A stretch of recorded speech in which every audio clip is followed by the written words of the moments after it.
You are very inappropriate. I like being inappropriate. Broadscast is entertaining. Come on, if I can't mess with you, this is not going to be fun. Broadscast is thought-provoking. That is a riveting revelation, Ms. Goldman. Broadscast is unexpected. Who do you like better, the person that people think you are or the actual you? Oh, God. Because they're nothing alike. Broad topics, broad minds, broad hosts, but not just for broads. We are man-friendly. I hope to be. I am man-friendly. I can't say the same about Kim. Wait, that sounded bad. This is Broadscast with Kim Goldman and Jackie McDougall. Good morning, Kim Goldman. Oh, I'm so Hi. loud. I hate my laugh. That little cackle in the opening. You hate my laugh. You reminded me of When Harry Met Sally. You hate my voice. It's my voice. It's echoing.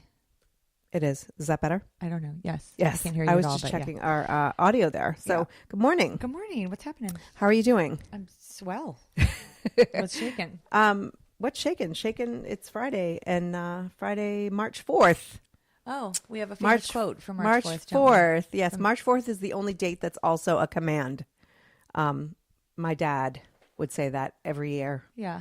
Yes. And, today's the month anniversary of when my dad passed away. So it's an appropriate marching forth, Dad. Marching forth.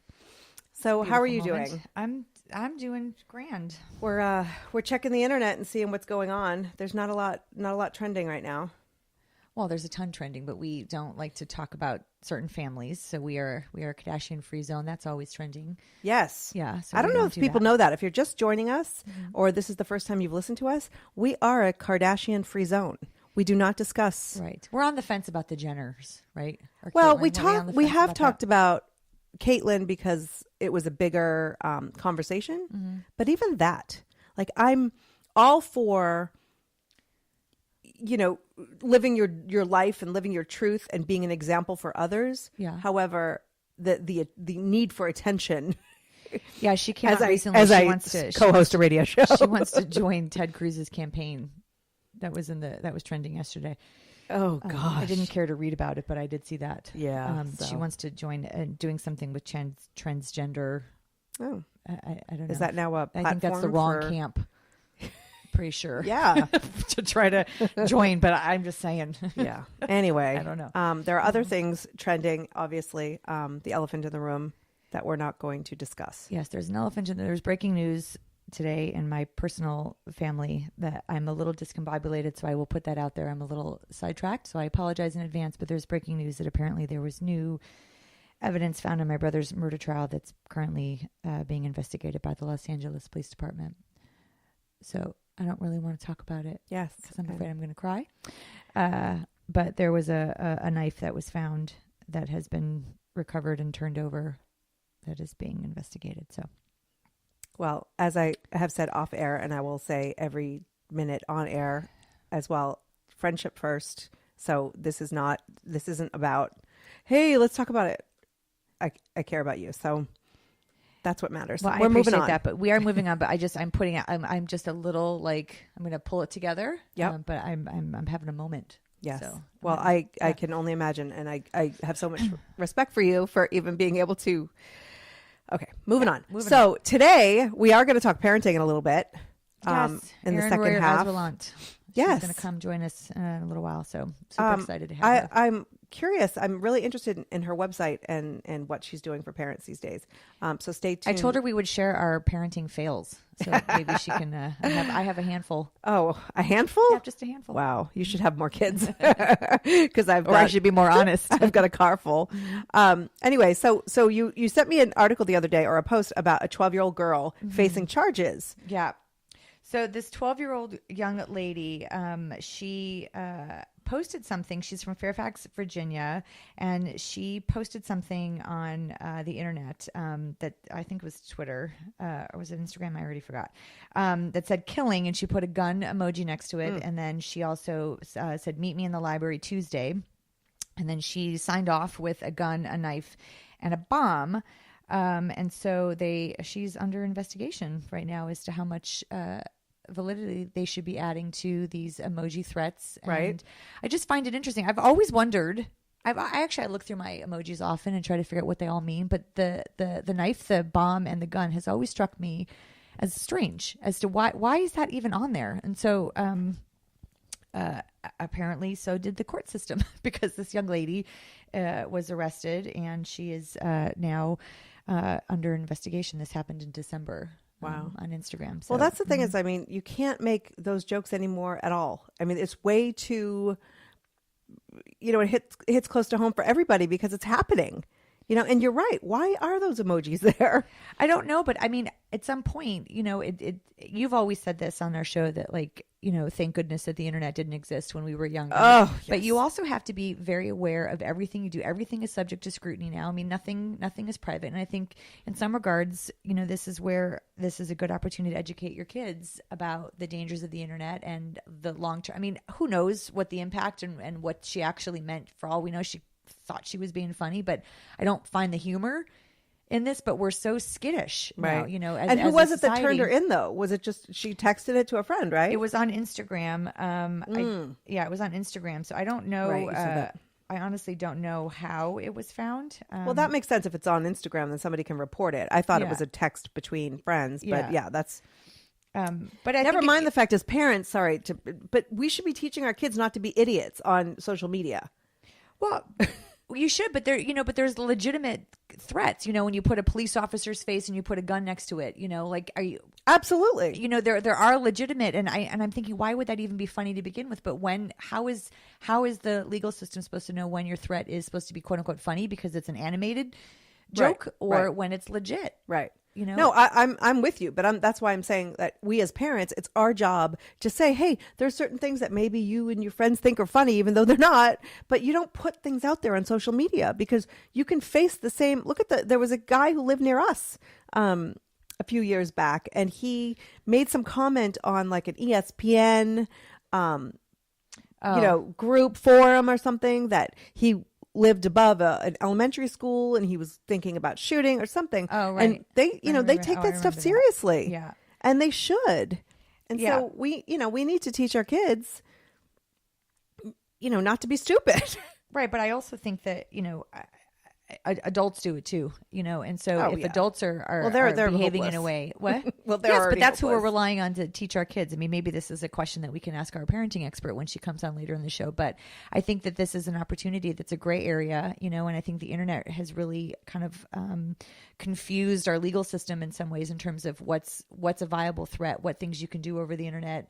I know I've had threats made against me, but and I report them, but when they're there's a gray area in terms Right. of what people can do online and hidden behind an avatar, and I find it really sad that this is kind of where we're at now, that we have emojis that incite violence and I mean, I go back. I don't get it. I just don't Right. understand what's the point of a Right. bomb, a knife, and a gun on your. Well, if you have thoughts emoji keyboard. on this topic, weigh in on Twitter and Facebook. We are always checking. And also, if you're at Spreaker.com, you can actually, there's like a little comment area. So we're just discovering all this stuff right We're now. gonna break the internet by the end of the show. Can we talk about that for a second? This is unplanned. What? If people who say they're broke the internet or whatever, you can't break the internet. It makes I'm me mocking. crazy. I know, but I'm I know you mocking. are. It makes me crazy that when people say that, like that family that shall not be named, Right. but like, oh, we broke the internet. Oh, shut up. Just shut up. Anyway, speaking of which, I want to hear learning this segue. How are you going to do this? yeah, learning how though, we have to teach our kids not to be stupid on social media, Or in and you life. say adults too. I want to know what you think. I want to know what everybody thinks about politics on social media, because clearly there's Just ask no... Donald Trump, because he always Oh. refers to his Twitter account. Just go check my Twitter account. Oh my gosh. Yeah, that is not anyway, but what do you think about, when you learn some of your Facebook friends' personal views or, who they are following, or do you we all make judgments based on that. What if that person's a business owner or works for a local company or a small business, or, does it change how you see how you work with businesses based on what their political affiliation or It depends on how much I like the store. I mean, honestly, I know that's the truth. I mean, I did not boycott Chick-fil-A. You know, didn't? No, I did not boycott Chick-fil-A. You love their chicken? No, I just don't think that every franchise out in the world subscribes to the same belief system that the CEO does. Right. I just don't believe that. Well, and I didn't boycott the entire company because of the comments of the CEO. And I think that people don't realize that those are franchisees and that they have their own, their own beliefs and stuff. Right. Just because that parent company Right. has maybe, supports. But I guess it depends on the situation. And I think that if you as a business owner are going to be public with your belief system and your thoughts and politics and whatnot, then you have to be subjected to the scrutiny of it. But I guess in my brain, if I need that product and I can't find it anywhere else, I might. But it just depends on how egregious their belief system is. And if it's something that's totally, if it's, discriminatory, or if they are supporting, things that are like at my core, something that I can't get behind, then probably I would. But if somebody comes out and says I'm supporting Trump, and would I stop going to their store for that? Probably not. But if someone said I hate gay people, I probably wouldn't support that business. You know what I'm saying? Isn't that right? But I'm just if someone said if they came out and told you who they were supporting as a political person, I wouldn't probably have a strong opinion. But if they were clear about what their intentions were, what their beliefs about a particular group, or I don't know, right. Like there was a car wash that it's kind of my favorite car wash, and they were against. They were kind of out and against gay marriage. They were very vocal in that, and I just couldn't bring myself. Yeah. I would probably stop doing that, but if they came out and said that they supported Mark Rubio, I probably wouldn't even think twice about it. Yes. Marco, what is his name? The little guy? The little man? The little man. Little man, yeah, so I find that interesting because there are certain people I see who have you too. boycotted? What's that? I know one store you've boycotted, but who do you boycott? Oh, who did I? Well, I boycott Walmart. You know that. Uh-huh. That's just because they're horrible to everybody. I mean, seriously, if Walmart offered us $1 million to sponsor our show, I have to say no, Kim. Would you divorce me? I would have to say no. No, I wouldn't. I would support you. I just, I'm not Sort of. sort of. Yeah. I just, they're just not good to the little man. But I see certain people and they have small businesses, and that's what's interesting to me. Whether they're a realtor or own other companies, and they go out there and they talk about, and I guess that's good that they should, other people can know kind of where they stand or what their values are. How does it impact how they run their business? Because though? I find Donald Trump to be so repulsive and take away. So we're talking specifically about Donald Trump. Yeah. But here's the thing. Like, I find him so repulsive, and not just because of his political, like, I can appreciate and actually respect that somebody wants a non-politician, somebody who's good at business, somebody who's got a head for numbers. Like, I can understand that. But when we talk about, and I feel like I'm like beating the same drum, but when we talk about a guy who calls women fat pigs or talks about the size of his penis, which is last night, like on a debate. Right. Or, gets into Twitter fights with Chrissy Teigen. Like, I just can't see that person as a positive representative of, why do I have headphones on? First of all, same reason we don't I have our my collar earbuds on. in. But why, he's not a positive representation of our country. And I think that he's dangerous. I think that America can be seen as these, self-righteous, egocentric, arrogant people. And I just don't think he would do us a favor in maybe dispelling that. Well, yes, but he's disgusting, Kim. I'm not defending him, but he did say that this is just all leading up to how he would actually be if he was voted in as president. That this is all a different side of him. Yeah, that's what's interesting because he says, "Oh, well, I can behave in a meeting or this and that," but like you can't go back and change the way. So would you not go? Would you not stay at a hotel that was owned by Trump now? I don't. No, no. I wouldn't, because I think that our dollars are the most powerful. Our voting and our dollars are the way people talk about leaving for Canada. Like, so you're going to give up what kind of message does that send? First of all, Canada doesn't want us. I Right. mean, I I think love it's that that people easy to get into other people countries. think that like, It's easier to get into our country than it is for us to leave and go to somebody else's country and put up a tent. right? Yeah. But it's just so funny that people are like, I'm just going to go to Canada. Like Canada's there. Like, hey, Americans, come on over. Wait, go back. It's not anybody. It's Miley Cyrus. Oh. Miley Cyrus is the one that's saying that she's going to. Oh no, jump the she's border. not the only one. I know, I'm kidding, but she's the Although- latest one. Yeah. I'm like, isn't she Canadian already? No, I'm just kidding. But you Okay, gotta, so dollar. you gotta So stay here, you but- you would not stay at his hotel because of no, right. and I would not. I've wouldn't never buy been. steaks? I've never been to Chick-fil-A. Yeah. But not because of the It's not part like, of it. Oh really? Yeah, part of it. Oh. I think that my money is. I work hard for my money, and I'm going to put it in places where. And here's the thing, I hear things about Target or the CEO or whatever. Like, I don't know what CEOs of. I'm not going to investigate every single company before I go and spend my money. But if I hear things, although I'm hearing myself and I sound stupid because just because somebody says this is who they support doesn't necessarily. The point is that it's convoluted and there is a gray area. I mean, that's what I'm saying. You go back to if someone is going to come out and be very vocal about their belief system, they have to then, if they're a public figure, they then have to reap the benefits or the repercussions of that. And some people don't care, and some people do believe that there is a difference between how you run your company and how you live your personal life. And I think that I probably believe that somewhere in my core, that I think that maybe you can run a business in a very different way than how you live your personal life. I mean, I don't know. I don't know what the culture is in those companies. I mean, I don't have any idea, but maybe it's possible. But speaking of that, like the Hiltons of the world are probably rethinking their culture, aren't they? Aren't they being sued by a? Oh, are they? Isn't it Hilton? Erin Andrews. Oh, yes. Yeah, right. Erin Andrews she filed a $75 million civil suit. That's a lot of money. It is. So that's like give the times listeners more than people in wrongful death suits win. Just saying. But yet, Erin Andrews won't be criticized, and actually, she probably is. There are probably people who are reaching out to her and I threatening think it's her. Marianne. I said Hilton, but I think it's Marianne. Oh, oops. So tell everybody the story with Erin Andrews. If you've been living Erin under a Andrews rock, she's a sportscaster for ESPN. Yeah, ESPN.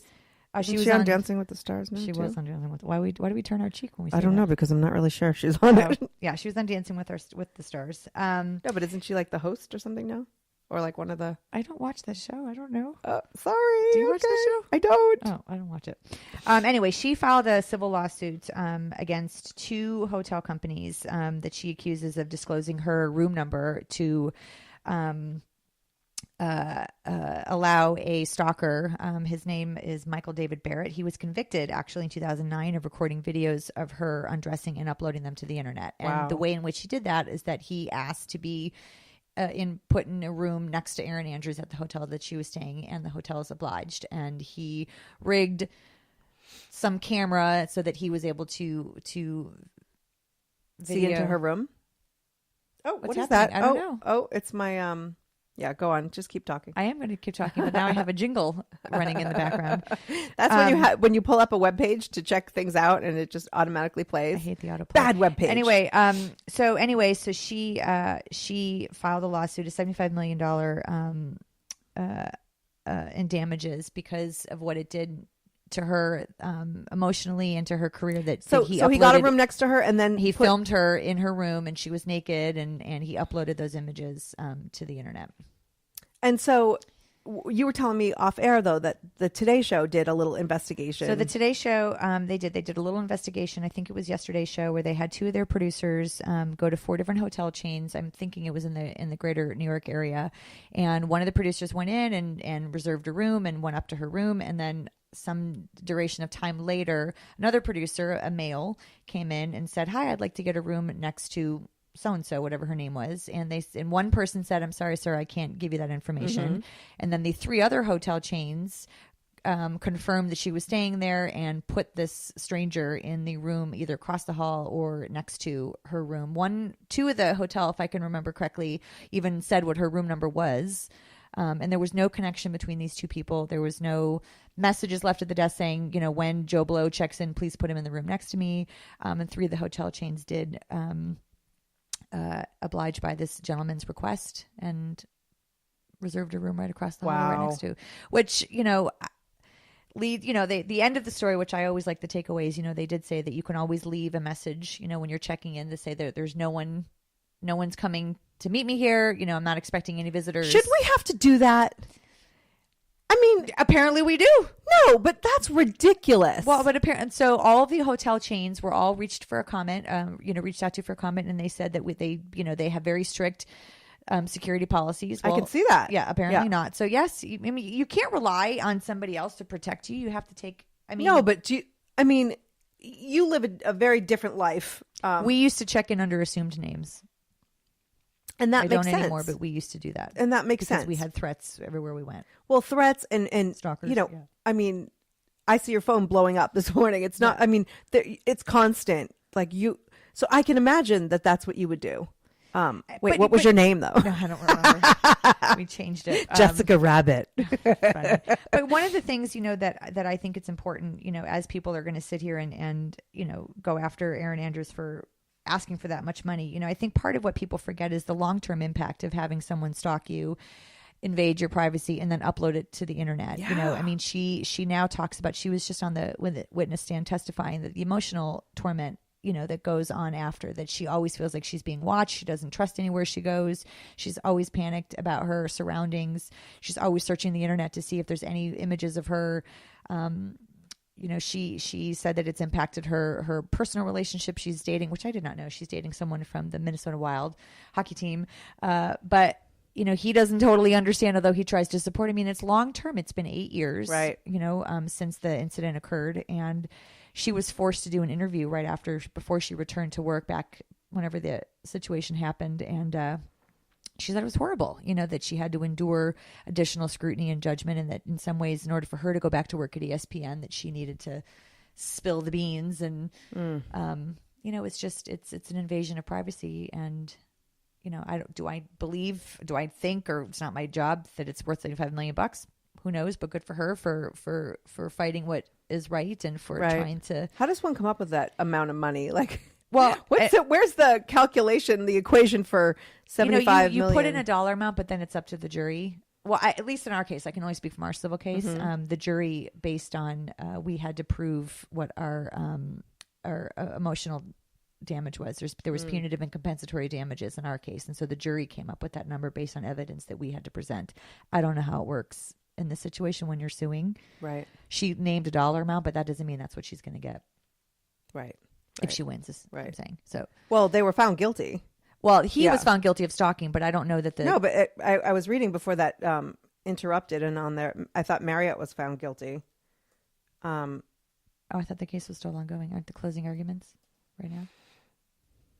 Marriott is guilty in Erin Andrews' case 5 hours ago. Oh, so that's breaking news. We've been a little yeah. Anyway. Okay, good. See, but now that we're going to probably hear this thing. So, yeah, they were found guilty. Well, found liable. Marriott's Did they say guilty or liable? Because a wrongful death, it's liable. Oh, but listen to this. Yeah. And I'm quoting somebody on Twitter, so it must be true. But Marriott's, is that playing again? Marriott's defense just asserted Erin Andrews made more money in her career as a result of the Barrett stalker video going viral. Oh, nice. Yeah. So what then? That means that she's not warranted to have any damages because of what happened to her? That's what they're saying? That's terrible.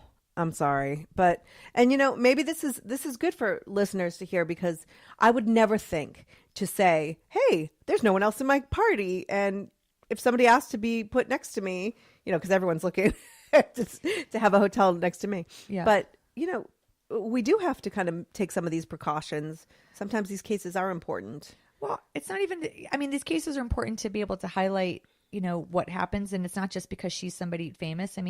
There's tons of stories. I get emails constantly from people that are domestic violence victims, and they tell me how they were stalked by their abusers. And, there's really nobody protecting you because that's not their job. So you have to figure out ways to protect yourself, whether it's on the internet, whether it's, there was a woman that was just attacked. It was on the news last night. She was attacked walking to her car. She was stalked by an ex-girlfriend. and they waited. They laid in wait, whatever the phrase is, laid in wait, and they were recording them attacking her at her car, and they beat her to a pulp. Wait, who was recording? There was a friend. There was a friend and the attacker. Okay. They're waiting for the girlfriend. She appeared at her car, and out of nowhere they came and they beat her down. And then there was a woman that was recording it and filming it, and they passed the video around, bragging about what they had done. But the point is like, you know, you have to be aware of your surroundings. You have to pay attention to. You can't just assume that somebody else is doing it for you. I mean, we have to take responsibility for ourselves too. Not to say that she deserved it, but you always have to be aware of your surroundings, is all my point is. I get it, but it just, you know, it at the same time, I wish that it seems like a very, very low place in our society that people are. Well, look what iPhone's doing. They're taking your privacy very seriously, right? They won't let the FBI hack your phones. So which is the Marriott will let somebody move in next to you and stalk you, but we can't break into your phone. Yeah, but what's interesting though is that people have gone onto the cloud and on all these celebrities and exposed all their photos, and you know, all like nobody's exposing my photos. What do you think that means? You don't take dirty enough photos. That's what it means. Dang it, I gotta up my game. No, but I mean, how many times have you heard this? Like, you know, hackers took all these celebrities and they exposed, or the Sony leaks, or right. So you're telling me that hackers can go in and do all that, but the FBI cannot go in to one single phone? I would hack it. It just doesn't. Yeah, but hackers are breaking the law. The FBI is trying to do it the right way, right? Isn't that why they're not getting in? I don't know about that. I don't know about that. I'm sure that half the information we're hearing is not true. So, because it's FBI and it's coming up in a few classified. minutes, we're going to talk to Erin from yourvillageonline.com. Yeah. Before we get to her, what do you think? I mean, what do you think of, like, when you had your son, who's now 12, were you like online looking for info? Were you, you know, or did you just kind of like fly by the seat of your pants? I had the What to Expect When You're Expecting book. Oh God. What did you have them in 1982? They had the updated version. Yeah, I didn't really have a lot of resources, you know, other than the internet. So I subscribed to one of those websites, the parenting websites that send you weekly updates as to what your baby's supposed to look like. Oh yeah. You're like, my baby's an avocado. Yeah, and I used to share it with my dad because I didn't know what else to do. I didn't know where to get my information from. So yeah, I did research. I didn't research parenting classes and that kind of stuff, but I researched like what is normal. I didn't really at that time, I didn't know what the heck I was doing. Right. So yeah, I did research. All right. I did the best I could. We have got Erin on the line. Hi, Erin. Erin, can we hear you? Hello, can you hear me? Hi. Yes. Good morning. Wonderful. How are you Good morning. today? I'm very good. How are you? Doing fine, thank you. So you're The founder, villageonline.com. Yes.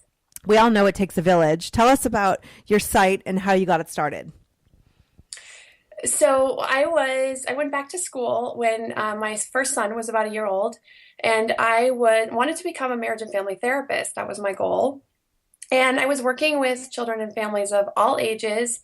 And one of the things I was noticing is that a lot of the work that I was doing was bridging relationships that had broken down over the years from just a lack of information and understanding from parents about child development, what they could realistically expect from their child from a social emotional level, and then under expectations in other areas.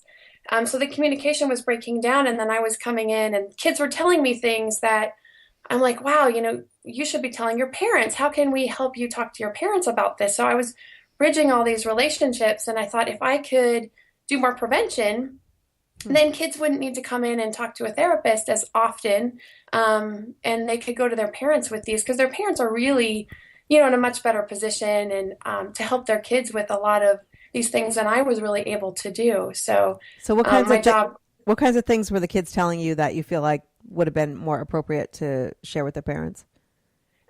Trouble with friends. I worked with kids a lot of ages, but especially by the time they got to middle school, they were sharing a lot of peer issues, trouble with homework, just how to even they were very stressed about homework, and I'm way behind in my class, and how do I get caught up, and I don't know where to find this book, and just things. I'm like, well, how can we troubleshoot this? You could go to the library. Can you ask your parents to take you to the library? And just things they hadn't really thought about, but they were afraid to tell their parents they were behind in school or the troubles they were having with friends.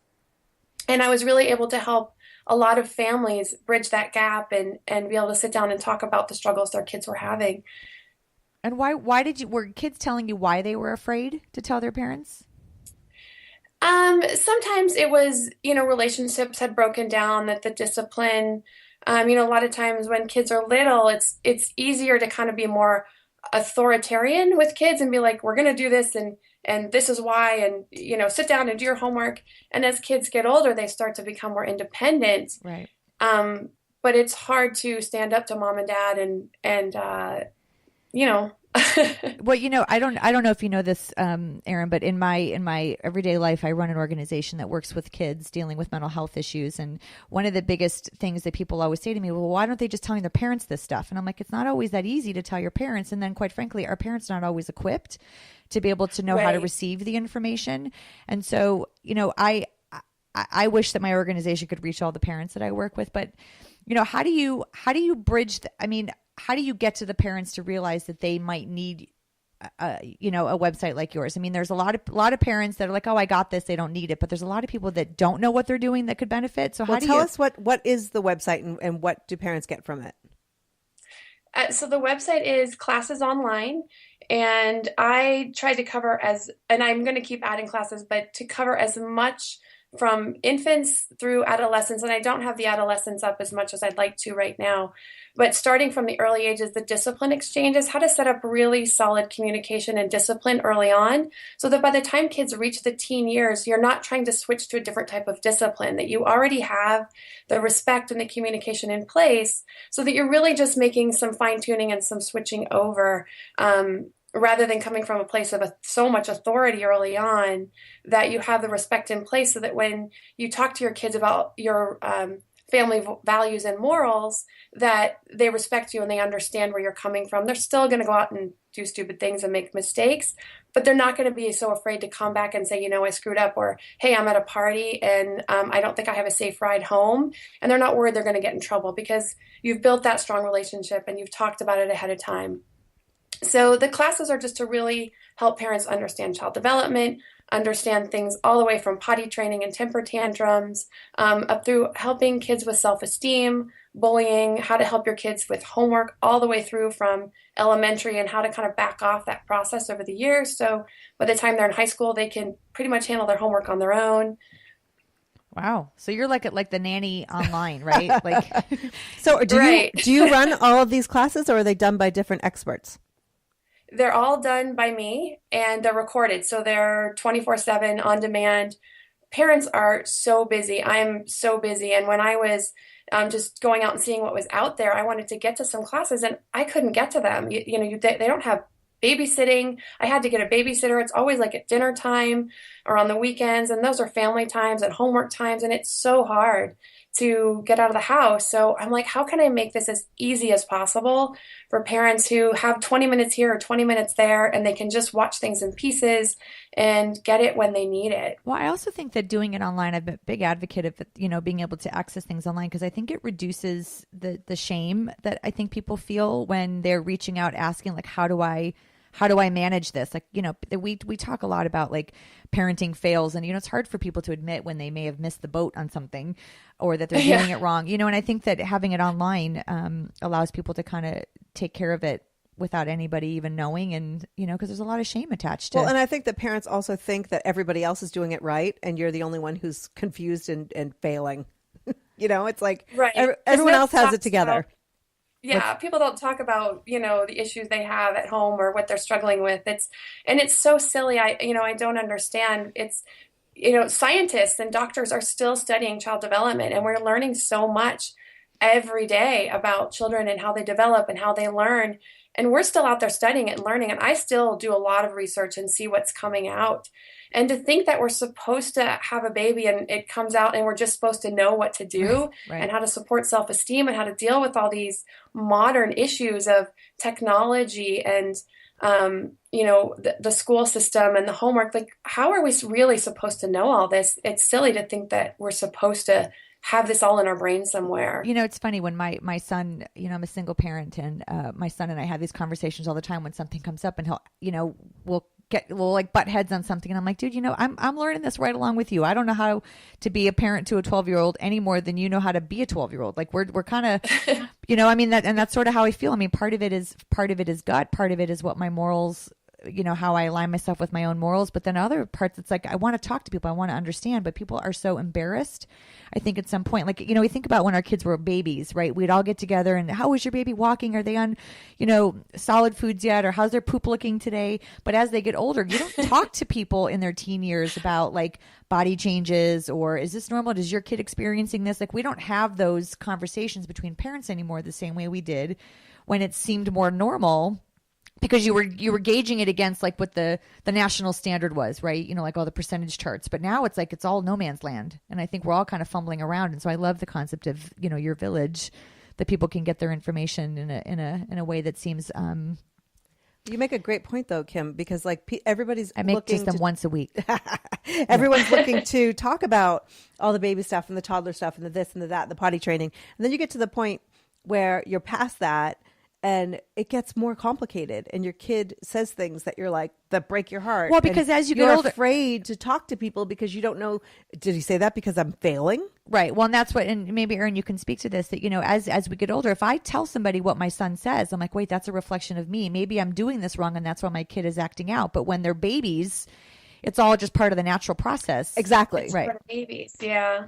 People don't talk about the development of tweens and teens and all of that as much. Do you find, Erin, on your website that there are certain classes that get more downloads or more hits or however you track it? I mean, are there certain areas that shocked you that get more interest than others? Nothing shocked me, but it really depends on the age of the children, because of course, for the younger kids, lots of tantrums, so that's a really popular one. And power struggles is popular for parents of all ages. Potty training is always popular. Always a scary thing, but what about the bullying sections? I know you have falls under a couple different tabs. Do people looking into that? People do look into that, not as much as I would have thought for that. Mm-hmm. But that is, semi-popular for the ones in elementary school, a little bit into middle school. Okay, what about chores and allowance? This is a big debate in my house. What is your theory on chores and allowance? Well, so there's, the kids, I feel like kids should have chores that they do as part of the family, that this is part of your job growing up. We want our kids to move out of the house. They need to be able to know how to do certain things, and be able to run a household and, do the dishes and shop and do those kinds of things. So by the time they leave the house, we want them to be able to balance a checkbook and know how to make a little budget and cook a meal and do some laundry and those types of things. I could do none of those. I love the house. But also the allowance piece is a good way to teach kids a way to earn money and about how to work and earn money and how to save money and how to budget. And, when you work for it, then it means a little more when you go to the store and you see how much something costs, you know how hard you had to work for it. But do you think the kids should, do you think that like in my house, so we have chores. I know lots of people that give their kids allowance for like making their bed, brushing their teeth. I'm like, wait, I don't really. So in my house, my son has chores and he has to make his bed every morning. He's got to feed the dogs, feed the cats, take out the garbage, in and out, he has to make sure that there's toilet paper in all the bathrooms. But like for me, it's like taking pride in your house. And so, but my son, is at an age now where he wants to earn some money. So I'm trying to think of things that I can attach a dollar value to that isn't taking away from like basic household things that I think that he should be participating in because he lives in the house and he's going to be 13 and contribute to the family. And so what I do and what I, put out there for parents, and there's always lots and lots of options, but for us, like we have basic chores that the kids need to do, and mine are young, they're 7, 5, and 5, that they need to do as part of the family. They need to set the table, they need to clear the table, they need to, they do some other little things, but then things that I consider above and beyond for their age, then I pay them for that. And then as they get older, those things are going to be expected. And then, so things like when they empty the dishwasher, we pay them for that. If they mop the floor, I pay them for that. In a couple of years, I'm going to expect them to sweep the floor, and I'm going to expect them to clear the dishwasher, and I'm going to expect them to make a meal. And then they're going to like expect weeding. money for that. Yeah. Right. But then they can weed, and they can help paint, and they can help fix things around the house. I'll move that up as they get older, and they can pay, they'll get paid for things that are above and beyond, like basic chores around the house. That's what we do as well in my house, that, the stuff, the everyday stuff is expected, but then, sometimes the outdoor stuff. I guess I struggle with the above and beyond, because in my brain, daughter, everything's expected. my daughter will go out and like clean up my car, which, as far as like pick up the trash, take the books that they have, put them in the, and just kind of organize that. Right. They're the ones who messed it up to begin with. Right. But right. But it's just a little something different. But if you're just joining us, you're listening to Broadscast, and we are talking with the president and owner of yourvillageonline.com, and Erin Royer Asrilant. Mm-hmm. What a great last name, Asrilant. Thank you. And Jackie lost her mic. Oh, we're gonna keep talking. But I'm back. What?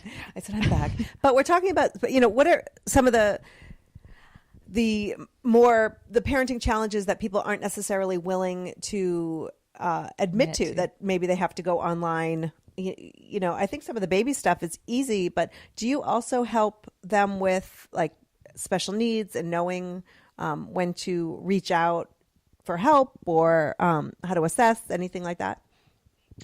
So when I was in my internship program for marriage and family therapy, that's who I work with was, special populations, or that's who part of the population was ADHD, a little bit of a few kids on the autistic spectrum, but I don't have a specialty in that. So I can tell a parent when they probably need to move forward and get some assessments, but without my license, I'm not able to do it myself. Give people assessments and give a diagnosis of any kind, or any kind of treatment for special needs. Right. So the classes are, for the most part, geared towards what we call neurotypical children, which a lot of them will work with, ADHD, the discipline, and all those kinds of things. And they're great for kids with ADHD, and the homework with helping kids get organized and stay organized, and finding the right time for them to do homework that works, to give them time to come home and have downtime to, relax and get some energy out, and then come back to homework. And so there's lots of tools that can help with that. But for children with special learning disabilities or that kind of thing, I would refer parents out. Right. So what kind of, you mentioned homework. How much help should parents be giving their kids? I think this is definitely a conversation. I know people who absolutely do not get involved with homework at all, and others who sit at that table until the kid is done. Like, how much help should we be providing? And does it change by age? Yes, it absolutely changes by age. In the early grades, kindergarten, first grade, you're really there pretty much, especially kindergarten, while they're really getting used to the process, sitting down with them, and especially kindergarten, they can't really read yet. So for the most part, you need to read the homework to them, help them explain what they're doing, and really walk them through it. And then it depends on the child. But for my son, he's pretty advanced, and he's in first grade. So he knows what to do. He knows the homework process, and then I check it. But Did you just tell us that your kid is smarter than our kid? Is that like your little passive aggressive right there, Erin? Wait a minute. As if that weren't a given. My older one is pretty advanced, so I'm able to let him sit down and do it. It's unusual for first grade. Mostly for first grade, it's, do you know what you're doing? Make sure they understand, and let them go through it, and you come back and you check in on them. And then you slowly back off, and then you just check it. So second, third grade, you can back off and just check it as you go forward. And by the time they're in fifth grade, it's their process, completely theirs. They forget a book at school, they have to problem solve. Okay, what are you going to do? If you're not going to get your homework done, what can we do? Can you borrow from a friend?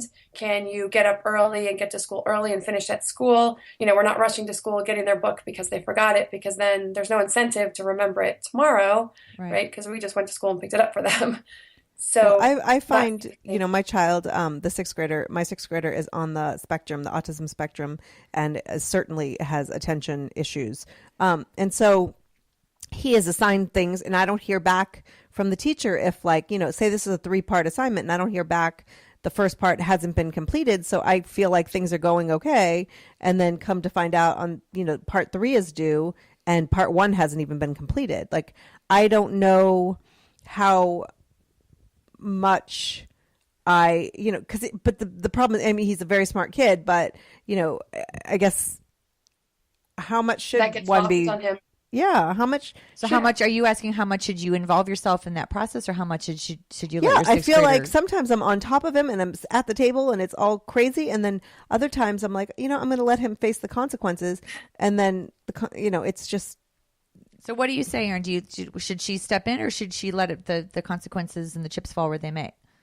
Well, I think, given what you're saying, you could step in that case, because the pattern is that he probably needs some help with planning. And, we do want to help our kids plan, like studying for tests and things that are longer range. mm, And so if he's expected to be doing these things, I would ask the teacher can you please just be in touch with me and tell me, what the assignments are and when they're due, and I'm going to help him plan this through. When the first part's due, what steps are we going to do? What goals are we going to set, either for this week or for today, to get the first part done by the due date and the second part done and the third part done? But I think in that case, asking the teacher for her to touch base with you so that you can help your son move through that process mm-hmm. and become more independent, because sounds like he's not going to learn it without some assistance in that area. Correct. Yeah. I agree. So do you find a difference are all parents kind of seeking out the same type of stuff, or do you see a difference in whether that maybe the parents are working or they're at home or their, circumstances look different? Like, are all the parenting issues pretty universal, or do they really depend on the lifestyle of that family? That's a big question. I'm not trying to Probably create a any little mommy of wars both. here. I'm just curious to see Yeah, if how the problems are different from each other depending on. Like, are you saying do working parents have different problems or issues or concerns? Yeah, than is it stay at all home? the same, or across the board, or do you see a trend in each side of that?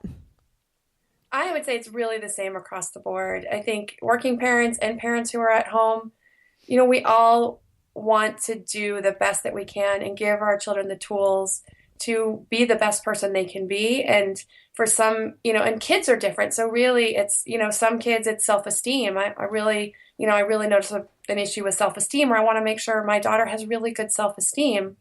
Other parents, it's the homework struggle. Other parents, it's the bullying. Or it's, how do we manage this schedule? We're so busy and I want my kids to have activities. We're Right. over scheduled. How do I do this?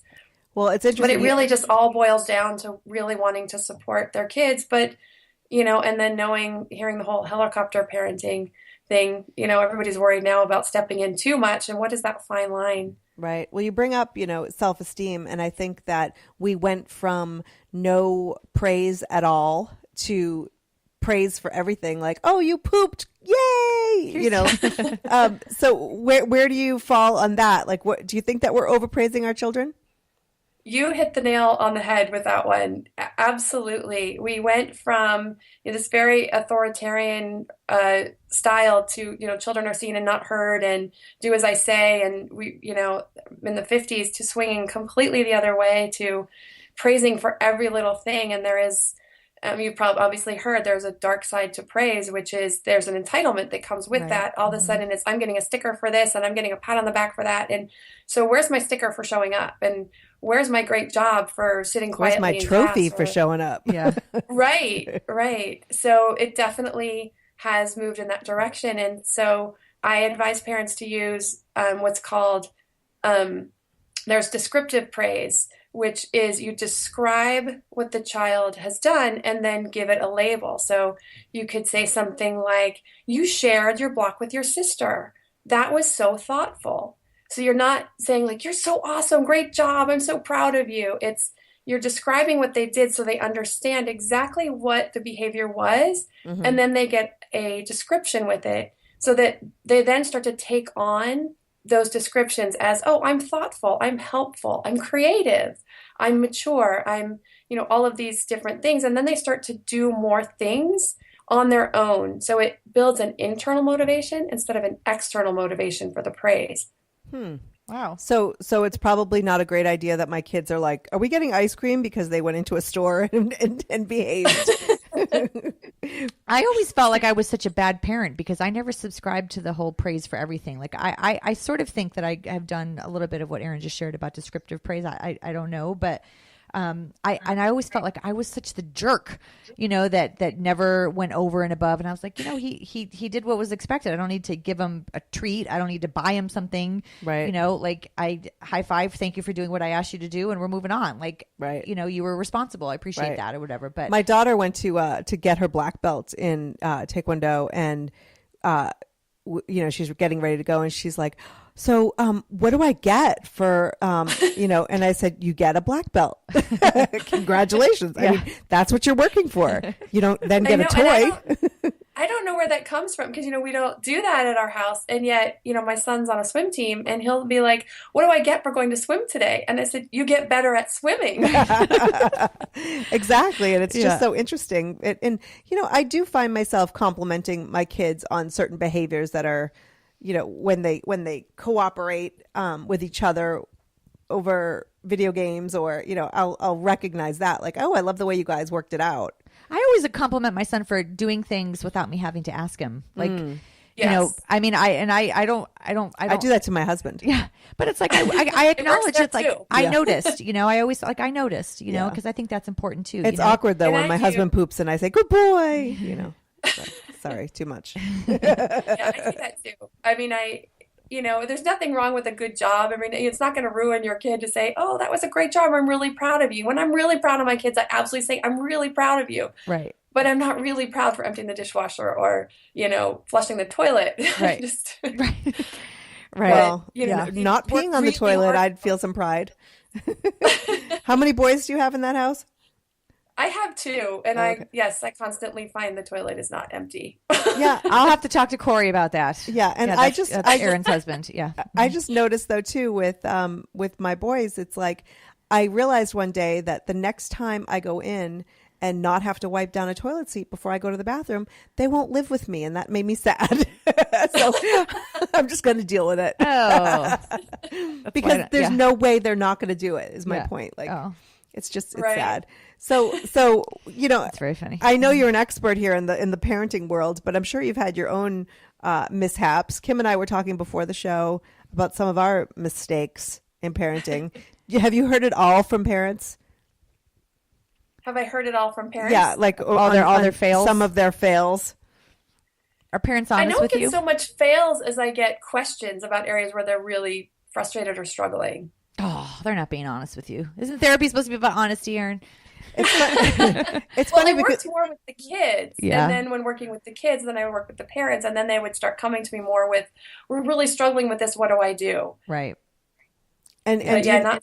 and do you notice when you're past that stage, you look back and like, ugh, it was not a big deal. Like I actually have to work at that when when I had babies and my sisters would be like, "Oh, just you wait." It would make me so mad because it's like, just you wait. I'm in the middle of trauma here, and it wasn't Yeah. obviously traumatic, but and then I get past potty training and I get past preschool signups, and it's like, oh my gosh, it's preschool. Why are you waiting out there at 5:00 in the morning? But everything that's so important, and then you get past it. It takes an effort to still see what that person is going through and remember how important it was to you at that time. Well, and it's hard to see when you're in it, and I do remember that. So my kids are little. I still remember. Our oldest did not sleep. He was not a sleeper, and it was horrible. And from 4:00 until bedtime, and even all night, like it was horrible. And I remember like rocking this kid and trying to get him to stop crying, and just how hard that was. And I remember saying to myself, "This won't last forever." But at the same time, and I'm like, when he's 4, he's not going to be screaming his head off. But it's really hard to see that, and really hard to imagine it Right. when you're in it. Right. Absolutely. And I think we just, as parents and moms, we need to kind of cut each other a break and just be more supportive. And, it does take a village. Yeah. And I love the concept of your site and appreciate all that you're doing for parents. So people Thank can you find so you at much. Your Village Online, literally spelling out online.com, and all of your information and the classes and how you can get them and how you can subscribe, right, to get the classes, and how they can find you on there, right? That's all on yourvillageonline.com. It's all on there. Well, And- congratulations, Erin. Absolutely. It's a Thank great you so concept, much. and I think that we could all benefit from it. So, Erin Royer, Asrilant. I have to say it in like this elegant, like regal way. Thank you so much for joining us. Thank on you for Broadscast. being Thank you so much for articulate. having me. I'm giving you praise. Thank you for being articulate and knowledgeable and sharing your thoughtful expertise with us this morning. Good girl, Erin. Good girl. You're very welcome. Bye, Thank bye. you so much. Thank you. So, I love when experts come on and we can school. So, And just for the record, I know I've seen Erin's kids. They're the most adorable children. Oh, really? Yeah. I could have said that to her when she was on, but she has adorable. She'll have to listen to this Yeah, part. she has adorable. So little you were children. talking about fails, Kim. What do you got for us? I Oh my want God, people- I remember when. Hey, before you say that, go on to Facebook. I'm going to post this on Facebook, and so let us know what your parenting fails are, because we'd love to hear it. Okay, one that stands out for me. Remember the swings that you could put your kid in and just walk away, and then they would just swing for. Oh, 10 yeah, minutes? yeah. Okay, so I put a swing like that. You can walk away for 3 days. Yeah. Those. Yeah. So I had that in my house downstairs in front of the whatever show was my son was watching. He was a baby at the time, and I went in the kitchen to cook because I was a single parent, and this is what I needed to do. Okay. So after a while, I don't know how long. Because we married parents No, never have I to just cook. meant that I had to I know, leave I'm him kidding. unattended. So I Yes. went into the kitchen, and I came back, and my son was hanging over the swing with his feet still in the holster. Oh. Basically, he had like his head down to the ground. He had just swung himself out. Maybe he's like a trapeze artist. I don't know what it was, in but the I'm like, making. oh my God, my first bad mom moment. Yeah, I was mortified because one more swing, he probably would have been face planting it. Oh my gosh. Yeah, that wasn't good. And who hasn't had a baby roll off the bed at one point or another? I honestly do not believe I've ever had a baby roll off Really? the bed or the changing table. Yeah, I honestly admit it. Yeah, I've He never falls done- out of swings, Right. But Just I don't moving think, things. Yeah, I don't think I've ever had that happen. Yeah. What was yours? Well, I mean, something similar to that. Once I was with my mother-in-law and we were leaving a restaurant. I always used to put him in the car seat that you carry around there, the infant seat, and then buckle. He's always buckled up, and then the blanket, put a blanket over it. Well, we had taken him out during lunch, and my mother-in-law had put him back. Look at him. I guess not my parenting. She's probably listening. Sorry, Nina. No, but one of us put him back and didn't buckle and put the blanket on. Oh. And so I had him in the car and without the buckle on, not Kind of knowing. like the 70s. Yeah. we just walk let us around in the roll seat. around. Yeah, we'd we walk never around had in the that back seat. We never had that flat head in the back because we were always rolling in the car. Right. Yeah, I actually, there's been tons of times where I remember my son, I know I'm going to get yelled at for this, but my son, he was mad at me and he smacked me across the face so hard, and I pushed him and then I was like, oh my gosh, I'm so sorry, because I was just my natural instinct was to fight back. Right. He caught me so off guard, and I remember I pushed his little chest. I'm like, oh, I'm so sorry. And he's like, he looked at me like, what'd you do that for? Like, How old was he? he was like 4. Okay. Yeah, but it was like I didn't like flail him across the room, but it was just like I remember thinking that like I got to keep myself more in check. This job is not just physical, it's mental. You always have to be in check, Right. mentally and emotionally, with how you were treating and talking and living your life, and how you're modeling your behavior for your kid. And sometimes I'm better at it than And others. it's so hard because, we went from being adults with no kids who are pretty much clueless and just trying to get by and and then overnight, you're and then responsible. overnight, Yeah. you've Yeah. got this human or humans and you're suddenly supposed to be able to do all this stuff. Yeah. It's a process, I mean, it took me a long time to become a perfect parent. You know what I'm saying? Yes, it is taking you a long time. I will never be, but that's the beauty of it. I think my kids are now at ages 9, 10, and 11 where I'm fully vocal about the fact that I'm not a perfect parent, but I will do anything for them, and I will always protect them, and I will always have their backs, and I'm going to screw up, and I'm going to screw up probably often. Yeah, my son now tells me that he's going to report me. That's his new thing. I'm like, what? That's his new thing now that he just, well, if you do that, I'm going to report you. I think he's been listening to me at my job too long. But no, you know what? Your son's now a mandated reporter. Yeah. I mean, you know what? Every stage of my kid's life has been really cool. And I keep saying that. Like everyone says, oh, that stage is the best. And I really think that every stage has been so profound in so many different ways. And, you know, Sam is now he's almost a teenager, you know, and it's just really cool to watch him sort of develop into a young man. And, you know, all those little fails that we talked about before, they're successes now. So it's been pretty cool. Well, that's a great way to end the show. You have been listening to Broadscast with Kim Goldman and Jackie McDougall. We're here Fridays live at 1 p.m. Eastern, 10 a.m. Pacific, and we will talk to you next week. Bye. Have a great week.